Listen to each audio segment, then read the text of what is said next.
Et si nous parlions des miroirs? On entend beaucoup parler des miroirs et sous plusieurs formes, on peut le retrouver comme ça. Ça, c'est aussi une des formes que l'on voit beaucoup en ce moment. Mais aussi ce genre de miroir. Ou encore ce type de miroir. Vous voyez, il y en a plein et souvent on va parler de attention, c'est une porte vers l'autre monde. On ne sait pas qui peut passer. Fais attention, où est ton miroir? Mais on ne parle pas de l'aspect énergétique, je dirais feng shui et okyosophie. En exemple, par exemple, vous voyez à l'entrée chez moi, il y a un miroir. Et oui, c'est un miroir, on le voit, c'est pour ça que je vous montre la porte. Vous voyez, là-bas, hop. C'est une porte avec les manteaux à l'intérieur, j'ai coincé le manteau, ce n'est pas grave. Tout ça pour dire que j'ai ma porte qui est là, donc il ne faut surtout pas de miroir en face qui renvoie la chance à l'extérieur. C'est ce qui était le problème pour ceux qui me suivent depuis longtemps dans mon ex-maison et que j'avais recouvert d'un rideau pour justement camoufler le miroir.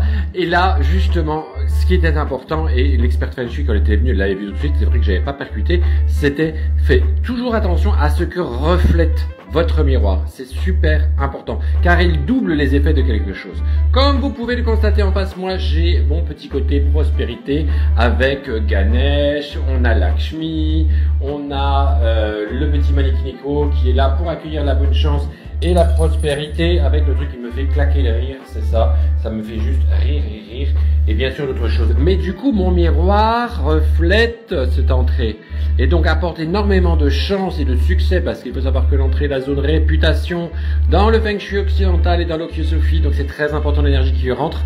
D'ailleurs, je vais avoir encore un grand tapis rouge qui va être là pour attirer de plus en plus la chance de l'énergie, de chance et de la réussite. Donc faites attention à ce que votre miroir reflète chez vous. S'il ne reflète rien, il reflète le vide, eh ben c'est du vide qu'il vous apporte et ça c'est pas très bien.